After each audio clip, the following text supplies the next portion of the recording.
जय श्री श्याम दोस्तों। तो स्वागत है आपका हमारे YouTube चैनल श्री कृष्ण पर, जहाँ पर हर एक नई कथा भगवान की लीलाओं से भरी होती है। आज हम आपके लिए एक और नई प्रेरणादायक कहानी लेकर आए हैं। यह कहानी है खाटू श्याम बाबा की रहस्यमयी कथा। भारतवर्ष में कई ऐसे संत और देवता हुए हैं जिनकी कथाएं केवल इतिहास नहीं बल्कि जीवन में प्रेरणा और विश्वास का स्रोत भी है।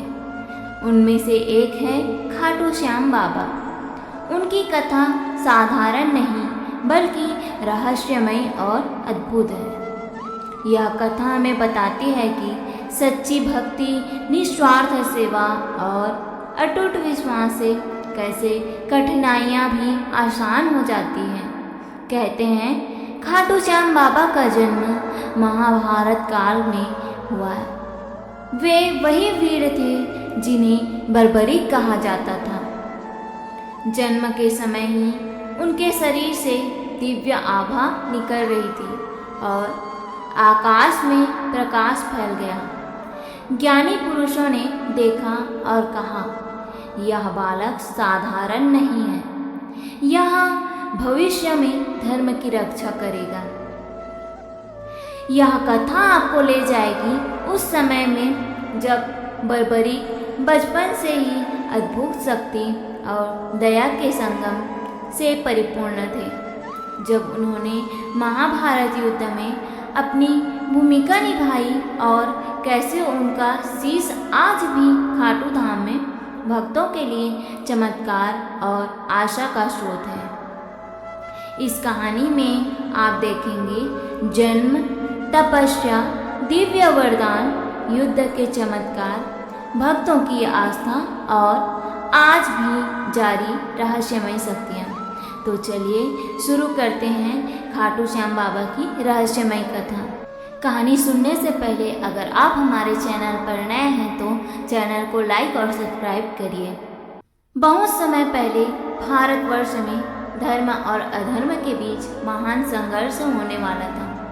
पांडव और कौरव युद्ध के लिए तैयार हो रहे थे। उसी समय घटोत्कच और उनकी पत्नी मोरवी के घर एक दिव्य बालक का जन्म हुआ।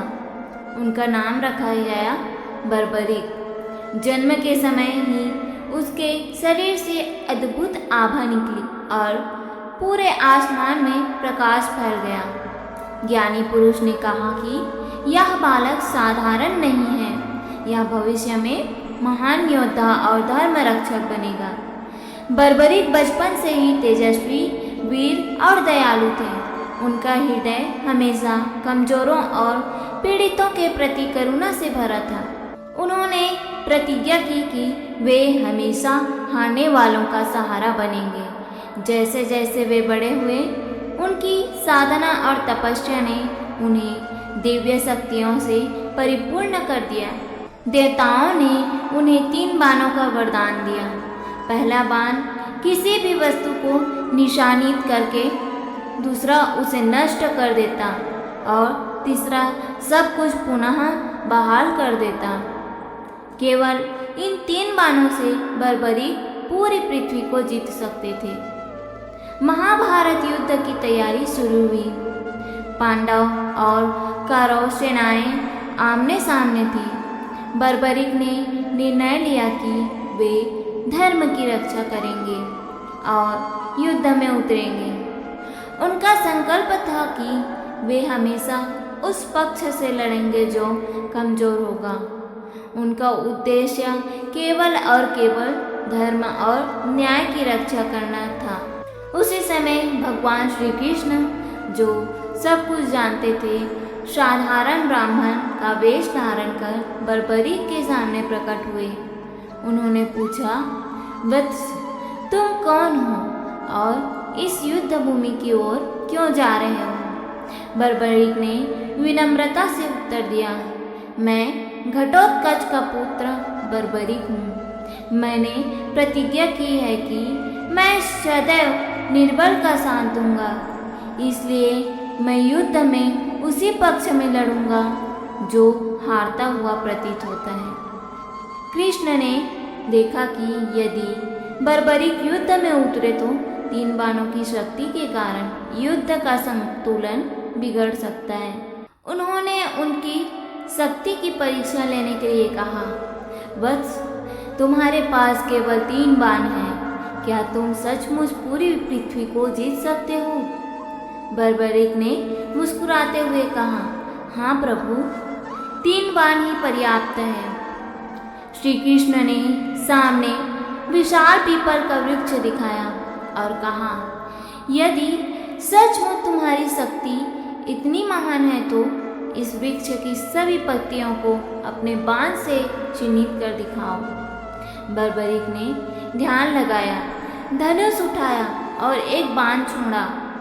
बाण हर पत्ती को छूते हुए वापस तरकस में लौट आया। यह देखकर श्री कृष्ण ने बर्बरीक की अपार शक्ति को पहचाना। तब श्री कृष्ण ने कहा, वत्स, यदि तुम युद्ध में भाग लेना चाहते हो तो मुझे गुरु दक्षिणा देनी होगी। बर्बरीक ने बिना देर किए कहा, प्रभु, जो भी आप कहेंगे मैं कर दूंगा। भगवान श्री कृष्ण ने गंभीर स्वर में कहा, मुझे तुम्हारा शीश चाहिए। बर्बरीक क्षण भर चौंके, परंतु फिर शांत हो गए और अपना शीश श्री कृष्ण को समर्पित कर दिया। उनका धड़ भूमि पर स्थिर बैठ गया और श्री कृष्ण ने उसे सम्मानपूर्वक युद्ध भूमि पर स्थापित किया। श्री कृष्ण ने बर्बरीक को वरदान दिया कि अब वह युद्ध को अपनी दिव्य दृष्टि से देखेंगे और कलयुग में श्याम नाम से पूजे जाएंगे। जो कोई भी हारेगा या निराश होगा उसे बर्बरीक का शीश ही सहारा देगा। युद्ध की पूरी कथा बर्बरीक ने देखी और उन्होंने समझा कि विजय केवल और केवल श्री कृष्ण की लीला से हुई। युद्ध के बाद बर्बरीक का शीश राजस्थान के खाटू नामक स्थान पर प्रतिष्ठित हुआ। राजा नमर सिंह चौहान ने विद्वानों और संतों की सलाह से उसे बाहर निकाला और खाटू धाम में भव्य मंदिर बनवाकर स्थापित किया। तब से यह स्थान खाटू श्याम बाबा के नाम से प्रसिद्ध हो गया। मंदिर स्थापित होते ही चमत्कार होने लगे, भक्तों की पीड़ाएं मिटने लगी, रोगी स्वस्थ हुए, निर्धनों को अन्न और धन मिला। संकट मोचन के रूप में बाबा ने युद्ध और आपदाओं में लोगों की रक्षा की। आज भी लाखों भक्त खाटू धाम आते हैं। वे भजन कीर्तन और दर्शन कर जीवन की कठिनाइयाँ दूर करते हैं। यह है खाटू धाम के चमत्कार। एक बार एक भक्त परिवार कठिन समय में आया। उनके पास न केवल अन्न था न धन। उन्होंने बाबा से प्रार्थना की। अगले ही दिन उन्हें अज्ञात स्रोत से अन्न और धन मिला। गांव के लोग चकित रह गए और बाबा की महिमा का वर्णन करने लगे। कई बार बाढ़, तूफान या आग के समय भक्तों ने बाबा का नाम लिया। सभी संकट समाप्त हो गए। सैनिकों की रक्षा भी बाबा के आशीर्वाद से हुई।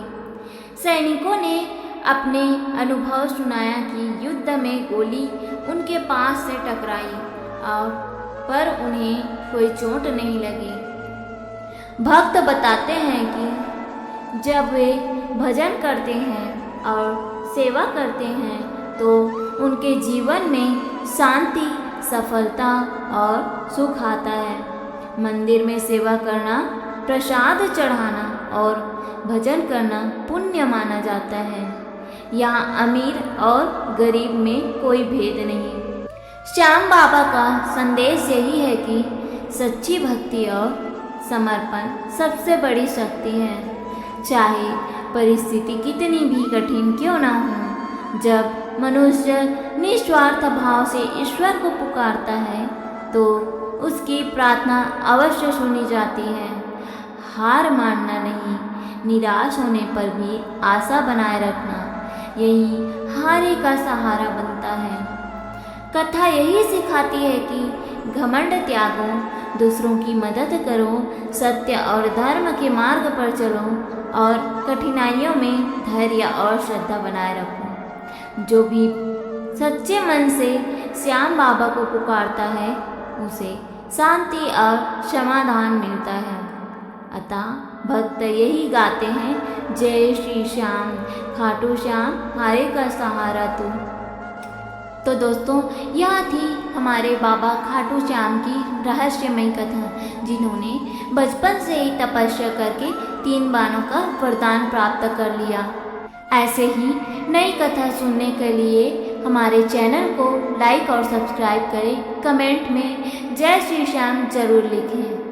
बोलिए जय श्री श्याम, हारे का सहारा खाटू श्याम हमारा।